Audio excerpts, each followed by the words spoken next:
예, 여러분 뉴스에서 보셨다시피 이번 광복절 가지고 한바탕 소동이 일어났고, 그것이 또 뭐 일시적인 것이 아니고 앞으로도 계속 시비거리가 될 그럴 일이죠. 그러니까 뭐 일반 진짜 국민들은 제가 뭐 꼭 현 정부를 지지한다 그게 아니라, 아니 먹고 살기 힘든 국민이 정말 뭐 그런 거 따져볼 수 있겠느냐, 그렇게 해도 얘기가 됩니다만은, 그 건국절 새로 한 독립기념관장이 건국절 한다고 그렇게 얘기가 하고 있고, 네? 그런데 건국절 안 한다고 그러는데도 자꾸 그래요.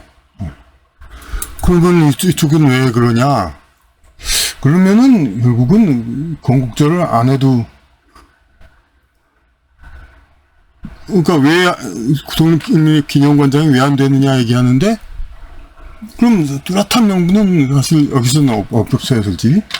그런데 자꾸 친일이다, 뭐 또 자꾸 그래요. 그러니까 그러면 근데 여기 아니라고 그러고, 근데 뭐 솔직히 말하면 이쪽에서 얘기하는 이쪽 사람이 아닌 것에 대해서 그런 거죠.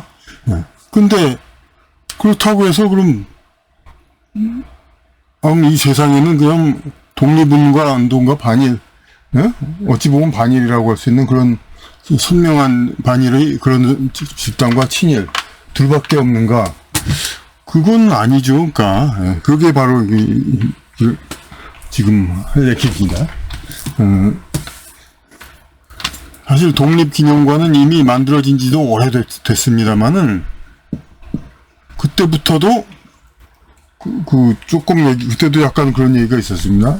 아니, 우리가 왜 반만년 역사의 우리나라인데 어떻게 해서 독립이냐? 미국 같으면은 독립 기념일 그래가지고 그게 할 수도 있겠는데, 근데 그런 얘기들 다 묵살되고, 무슨 독립이다 그렇게 해가지고 결국 독립기념관을 됐습니다.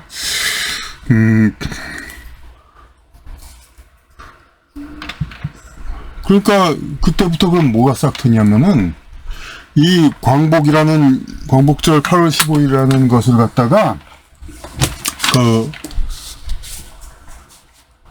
우리 광복이란 게 뭡니까? 회복.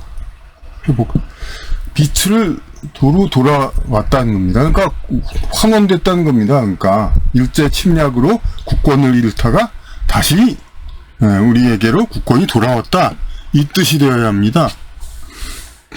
그러면 광복절의 주인이 된 세력은 뭐가 됩니까? 당연히 일제 침략되기 전에 국권을 가지고 있었던 그 세력이 돼야 되는 거죠. 그 세력이 꼭 옳다는 게 아니라, 어찌 보면 우리 반만년 역사의 주류 세력이고, 뭐 사대부가 있고 왕조가 바뀌고 그렇다 하더라도, 이른바 한민족 내려오는 주류가 있는 겁니다. 그러니까 흘러가는. 그러니까 그 나라 언어와 그 나라의 모든 풍습을 가장 메이저리티란 거, 영어로 다수와 절대다수 그걸 가지고 있는 그 세력이 신라 고려 조선 이렇게 이어온 겁니다. 비록 왕조라든지 어떤 일부분적인 세력, 고려의 귀족이 뭐 조선의 사대부로 바뀌었다는 뭐 그런 게 있다 하더라도, 그거는 뭐 그 안에서의 어떤 약간의 정권 교체인 것이고, 내려오는 민족은 그렇게 일관되게 있었던 것입니다. 그러니까 광복절이 진정한 광복절이 되려면 이 경술국치에서 일제의 국권을 잃기 전에 국권을 가지고 있었던 이런 쪽에서 다시 우리 한민족이 다시 얻어야 되는 겁니다. 그런데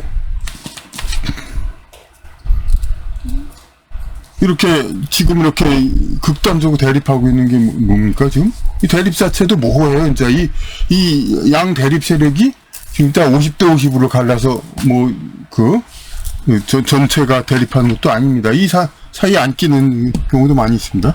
근데 어쨌든 독립기념관이라고 해서 이것을 물론 독립이란 말을 이렇게 너무 협소하게 볼 수는 없습니다만, 여하튼 간에 그냥 천년만년 세우겠다는 우리나라의 상징으로 하겠다는 독립기념관, 그걸 갖다 그래, 독립이라는 말을 써가지고, 독립이란 건 뭡니까? 부모로부터 독립하고, 회사 직원이, 나 사업하겠다 독립하고, 뭔가 자기가 더 큰 집단에서 나와서 독립하는 겁니다. 그러니까 자기의 모집단, 원래 있던 것을 존중하는 겁니다. 독립기념관, 독립을 강조한다는 건 그만큼 일본에서 이제 이렇게 우리나라를 키워줬다? 어쨌든 간에, 그러니까, 그렇게 해둔 상태에서 이제 독립했다. 그건 어떤 존중의 의미가 있는 겁니다. 그게 진정한 존중은 물론 아니겠지만은, 독립이라면. 그런데 어쨌든 이 명칭을 결국 썼다는 것은 그만큼 광복 이전에 일제 패망 일제로 인한 국권 침탈 이전의 세력, 그때에도 그러니까 국권을 가지고 있지 않은 세력이고, 그렇게 볼 수가 있는 겁니다. 그러니까 미국 같으면은 흑인들은 국권을 갖지 못했었죠. 링컨의 노예 해방하고, 그러니까 거의 최근에서야. 예. 하지만 미국 흑인의 경우는 그렇다 하더라도 흑인 문화로 미국 문화를 바꾸는 건 아니죠. 예. 그런데 동양 경우는 이제 중국의 원나라나 청나라 같은 경우는 할 수 있으면 자기네 문화로 중국 문화를 바꾸려고도 많이 애를 썼었죠. 근데 미국 흑인은 지금이야 권력을 얻으려고 하지만, 그렇더라도 미국의 전통 문화 그건 다 지키면서 흑인 문화를 미국 주류 문화를 바꾼다, 그건 아니죠. 그런데 우리 대한민국 이전의 한반도에는 제가 이미 이 얘기는 다른 강의에서 많이 얘기했죠.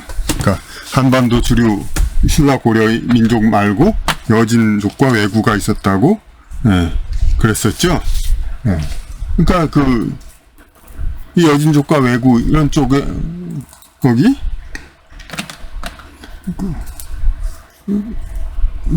조선 시대까지 소수자이고 소수민족이고, 지금과 같으면 외국인 노동자처럼 이제 좀 이 뿌리가 없다 보니까 여러 가지 이제 천민으로도 명대도 받았고, 하여튼 여러 가지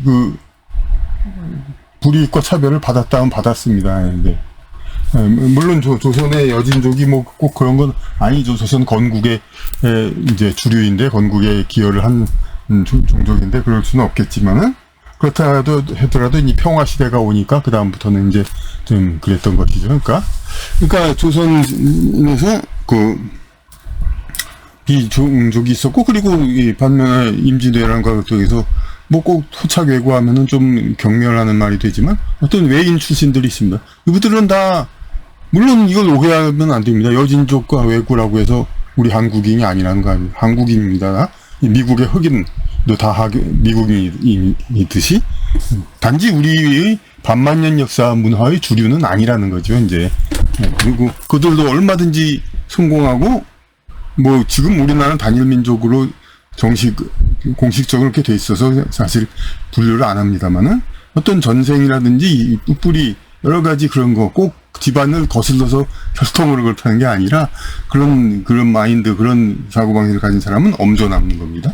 예, 여진족과 외인 같은 그런 사람들이 우리 한반도에 있는데, 그 사람들은 이제 조선시대까지 이 나라의 주류를 가지지 못했던 것입니다.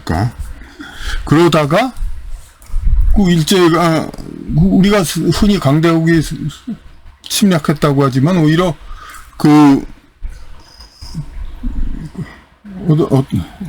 민중을 해방한다고 그런 얘기를 많이 하죠. 중국 공산당이 티벳을 점령한 다음에 티벳의 상류층이 이제 티벳 국민을 어떻게 억압하는 것을 해방시켜줬다, 이렇게 얘기를 하는 거죠. 그런 식으로 당연히 일제시대를 통해서 가장 큰 피해를 받은 사람은 왕족과 양반들이죠. 이제 권력이 다 잃었으니까. 그러니까 그때부터 이제 당연히 이제 그때까지 멸시되던 여진족과 외인이야 당연히 일제시대 때 일본과 이제 연이 가까운 부류 사람들은 당연히 성공했죠. 그래서 재벌가라든지 여러 가지 그냥 그 일본과 가까이 지내는 부류들은 일제시대를 통해서 많이 성공했습니다만은, 그래서 그걸 가지고 지금도 그냥 취급받아서는 잘 살고 독립운동가 자서는 못 산다 그런 소리. 아니 지금 임주사회도 몇 대가 지났는데 조상 탓하고 자기 가난을 조상 탓하고, 아니 그건 여담이 같은.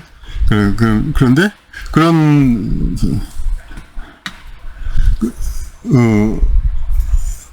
일제에서 이 나라의 상류층 봉건 귀족층이 몰락하니까 당연히 그냥 그때까지 억압받던 사람이 상대적으로, 사실이 민중은 뭐 더 잘 살았다 그런 얘기를 많이 하죠. 그러고 특히 외인 쪽 사람들은 이제 당연히 더 지금 와서도 식민지 근대화론 여러 가지 얘기하듯이 그거 아니라도 물론 근대화는 돼 있었다는 것이 정설이지만 어쨌든 일제 덕분에 근대화됐다 그런 얘기 하죠. 하지만 일제 때 들어와서 잘 살게 되는데 여진 북방 쪽은 그쪽도 당연히 상대적으로 양반이 몰락했으니까 잘 살아야 되는데 그렇게 되질 않았죠. 네. 그러니까 이 사람들이 원한이 큽니다. 일자 시대에 자기들이 국권 다시 가진 적도 없지만 자기들이 득세해야 정상인데, 왜냐하면 그건 조선시대도 초기에도 원래 어느 정도 대우를 받았어야 마땅한 종족들이었고 여진족은 그렇기 때문에 했는데, 그 조선왕조가 몰락한 다음에 자신들이 그 몫을 찾아야 되는데 하지 못했던 거죠. 그러니까 그들은 그 불만을 가질 수밖에 없고, 그리고 독립운동도 우리는 지금 보면은 독립운동가와 친일파 둘밖에 없는 줄 알지만 독립운동가도 애초에 독립운동 본부를 어디다가 하려면 만주에다가 하려고도 했습니다. 네, 만주에다가 하려고 했었는데 지금 우리 어떻게 했냐, 상해 임시정부라고 그러죠. 그냥 결국은 독립운동은 이런 한민족 주류가 이제 결국 독립운동의 주도권은 가진 겁니다. 이제 만주에서도 물론 독립운동이 있었습니다만 그것은 이제 어떤 이쪽 계열이고, 여기 제가 먼저 강의들에서 익숙한 그림을 다시 한번 좀 그려봐야겠습니다.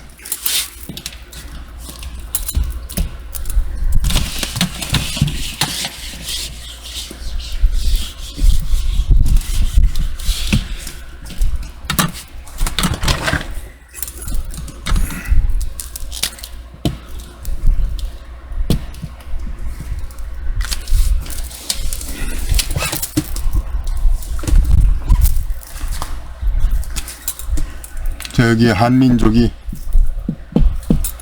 있는데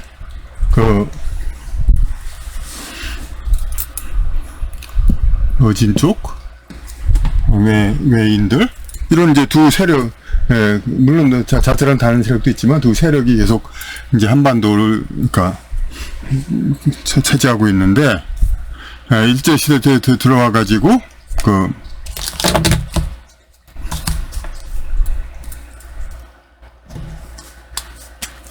이 사람들은 그러니까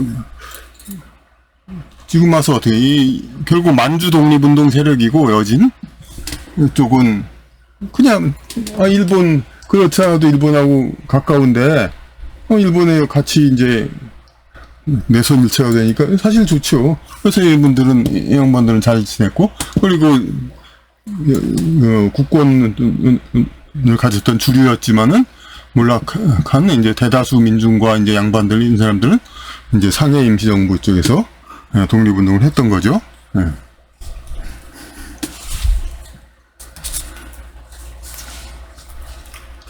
그런데 지금 이제 원래 앞부분에 핵심을 얘기하게 되는데 지금 와서 핵심 얘기하네요. 그러니까 지금 많이 얘기하는 게 뭡니까? 건국절이죠. 언제 보면 건국절 주장하는 게 타당한 것처럼도 보입니다. 특히 보수라고 하는 사람들을 중에서. 그러니까 왜냐면 이제 우리 대한민국, 위대한 대한민국을 건국하는 거가 중요한 그날 했으니까.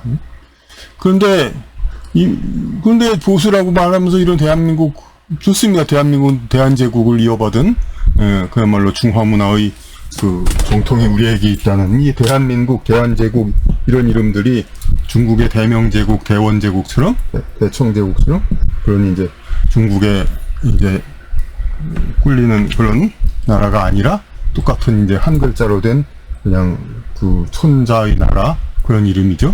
그러니까 대한민국 좋습니다. 그런데 대한민국 자체를 하는 게 아니라 항상 하는 말이 우리 산업공상 우리 조상들이 잘못했고 무슨 대한민국은 역사상 제일 잘 살았다.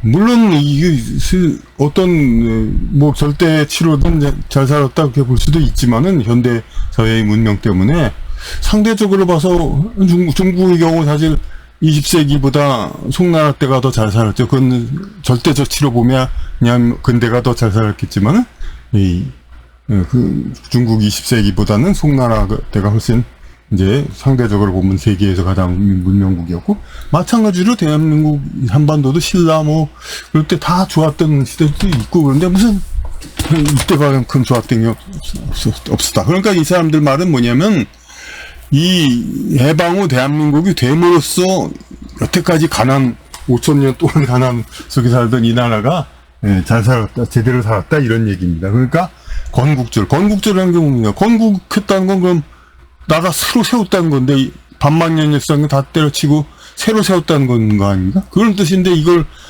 보수 위파라는 그런 미명하에 이거를 찬성하는 사람도 좀 문제가 있죠. 이름을 정부 수립 기념일 이런 거 하면 되는 거고 대한민국 얼마든지 국가 이름만 바뀌지 계속 나라는 이어온 거 아닙니까?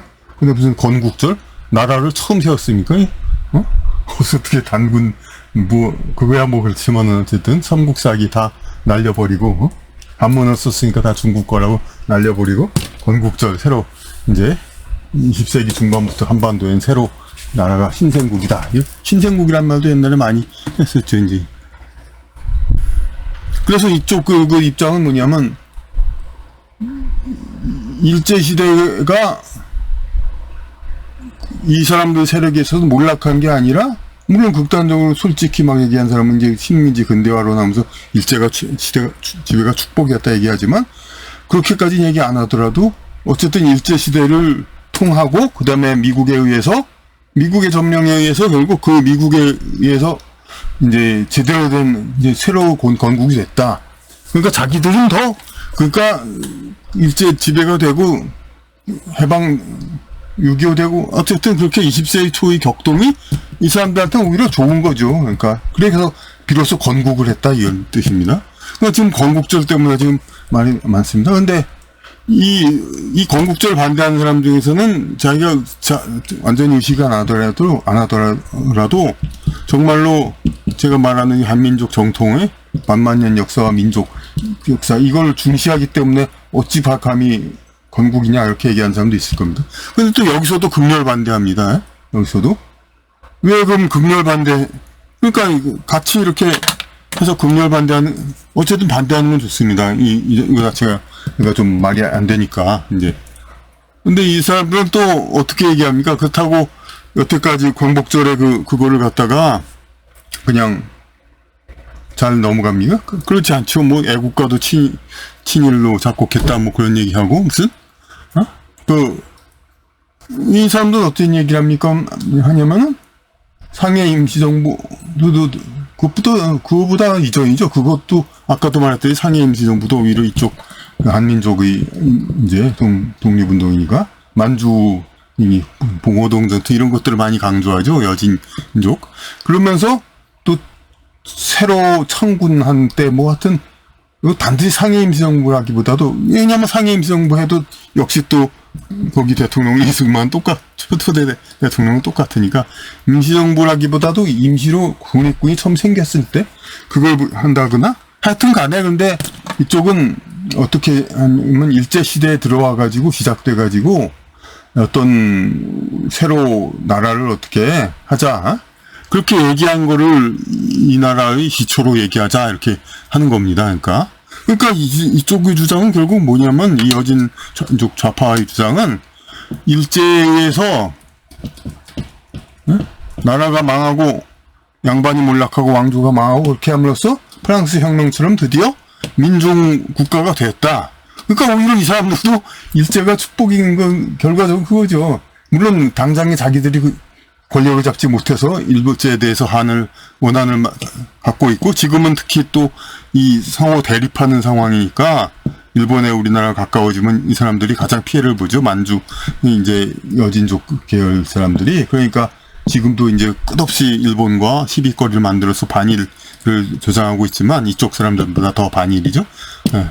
이때도 어쨌든 간에 일본에 의해서 그 이득을 받은 사람들입니다. 그러니까 왜냐하면 일본이 자기들을 500년 어쩌면 1000년 억눌 왔던 압박해왔던 한민족 주류를 망하게 하고 자기들이 새로 하기 시작했으니까 새로 도모하게, 권력을 도모하게 일본이 기회를 준 거죠. 그러니까 이 좌파 여진족 세력은 이 일제 시대가 어찌 보면 뭐 그냥 한일합방 그때부터 새로운 나라, 그때가 바로 라고 볼 수 있죠. 어쨌든 3.1운동이라든 아주 초기 때 그때를 이 건국으로 삼고 싶어 하는 겁니다. 일제에 의해서 이 나라 주류 세력이 몰락하고 드디어 자기네들이 권력을 잡았다. 이거에 의미를 두기 위해서 이제 이쪽에다가 건국을 두려고 하는 겁니다. 그러니까 이 이 나라 건국을 1948년에 둔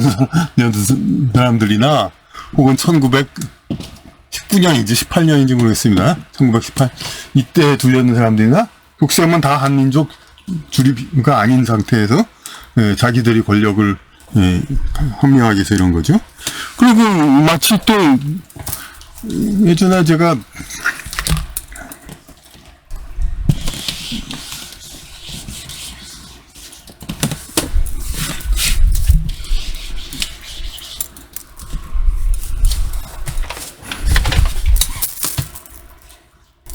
그런 말씀을 들은 적이 있습니다.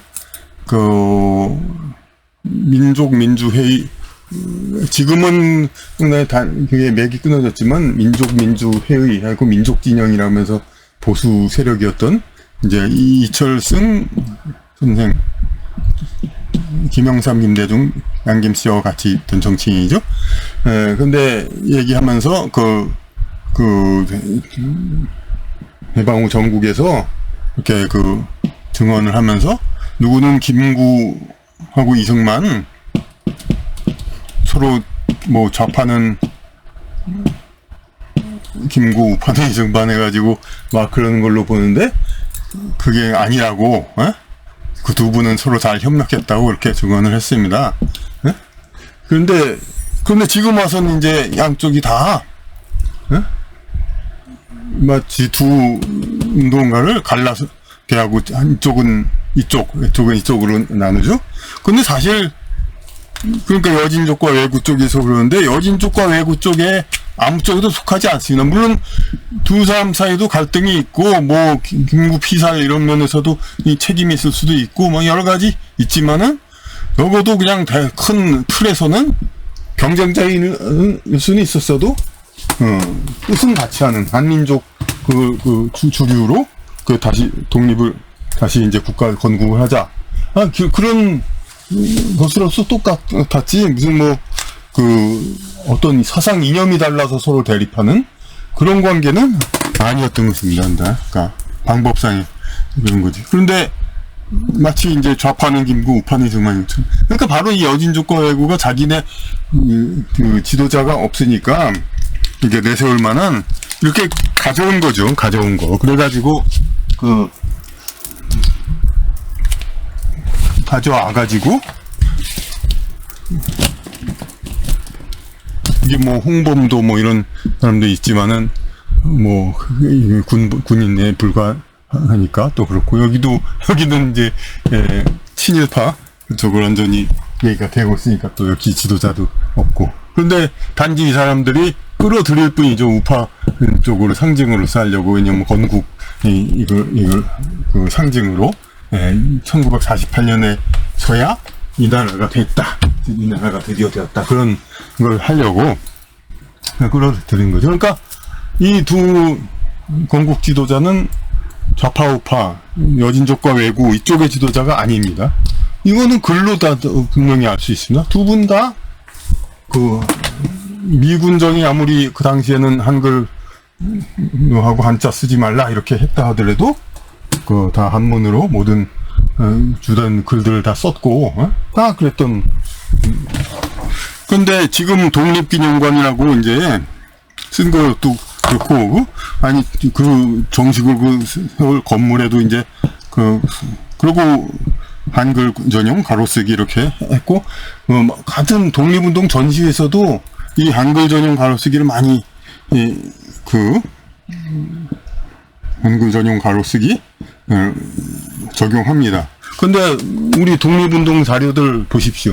독립운동가들이 무슨 한글 전용 가로쓰기로 글 쓴 거 봤습니까? 그때 그 당시에는 20세기 초에는 이 가나 전용 한자를 없애고 가나만 쓰자 한글만 쓰자 이건 일본인 학자에 의해서 만들어진 거고 독립운동가는 그런 거 안중에도 없었습니다. 근데 그런 세력들이 일본의 일본 학자에 의한 가나 전용 한글 전용 이거를 따르는 자들 왜냐하면은 기존의 한반도 문화가 몰락해야 자기들이 이득을 얻는 여진족과 왜구 비주류 세력들이 고민에서는 의기투합한 거죠. 그러니까 그때는 그 독립기념관 세울 때는 이 두 쪽의 왜냐하면 이 정통 한민족 세력을 밀어내는 것은 둘이서 서로 뜻이 맞았으니까. 예. 그랬으니까 이제 둘이서 의기투합했으니까 독립기념관 이름도 그렇게 독립이라는 그런 이제 신생국 같은 기념관 이름도 하고 한글 전용 이제 그것도 전체를 적용하고 지금도 그냥 하지만 지금 와서는 이제 이 한민족이 어느 정도 그러니까 말살되고 억압되니까 왜냐하면 5,000년 써왔던 글을 제대로 지금 쓰지 못하게 억압당하고 있는데 지금 기가 펴니까 제대로 여진족과 왜구가 이제 거의 제가 정치적인 논평에서 누차 말씀드렸습니다만은 그렇게 거의 이 정치적인 세력은 양당으로 중도세 그야말로 중도라고 하니까 이념적 중도 얘기하는 게 아닙니다. 그러니까 그래서 한반도의 절대 다수 세력을 얘기하는 그런 정치 세력은 별로 없고 이렇게 여진족과 왜구를 이제 외인 세력을 대표하는 그런 정치만 지금 주류 정치가 되고 있죠. 이 상황이 되니까 이제 이 두 사이 주도권이 싸움이 드디어 이제 표면화된 겁니다. 그러니까 이 독립기념관장 이 독립기념관이라는 것 자체가 벌써 한반도 주류 세력을 말살하고 일제를 계기로 해가지고 한반도 주류 세력을 억압하고 신생국가 같은 이 과거의 우리나라 일제 지배되기 전까지 우리나라 모든 민족 정신거를 억압하고 말살하고 신생국가 같은 독립국가로 새로 독립한 그런 나라도 만들자는 그런 이제 양쪽 세력의 그거였는데 그 독립기념관을 이제 어느 쪽 세력이 여진족 세력이냐 왜구 세력이 어느 쪽이 주도권을 들었냐 이거는 양보할 수 없는 피 튀기는 싸움이고 이건 앞으로도 굉장히 이게 나아갈 겁니다. 근데 이걸 해결하는 건 오직 이 한민족 정통 한민족 주류 한민족이 영향력을 가지고 주권을 회복해서 전체적인 주류를 가져야 되는데 지금 과연 그렇게 될까 좀 모르겠습니다. 지금 이렇게 정부 지금 어느 정도 권력 있는 사람 전부 이쪽이 아니면 이쪽 그쪽의 어떤 세력의 영향권 내에 있기 때문에 하지만 진정한 그래도 어쨌든 여기서 확실한 주장과 그걸 할 수는 계획을 얘기할 수는 없지만 실질적인 걸 얘기할 수는 없지만은 광복절이 진짜 광복절이 되려면 빛을 도로 데려오는 도로 되찾는 그러니까 일제 침략에 의해서 국권을 잃은 것을 회복하는 것 그게 진정 광복절이지 무슨 그 일제 침략기 강점기하고도 하고 뭐 그걸 계기로 해가지고 새로 신흥 세력이 끝발을 잡는 거 한반도에서 그게 광복절은 아닙니다. 그러니까 그 사람들의 권력 싸움, 그러니까 일제 침략기를 계기로 해가지고 이 나라의 국권을 그전에는 하층민이라든지 비주류 문화 세력으로 있다가 일제 침략기를 계기로 해서 그랬던 그 세력들끼리 세력 다툼, 이게 광복절이 되어서는 안 되는 겁니다. 그러니까 이런 거에 관해서 앞으로도 더 많이 연구와 해결책 이렇게 있어야 되겠습니다.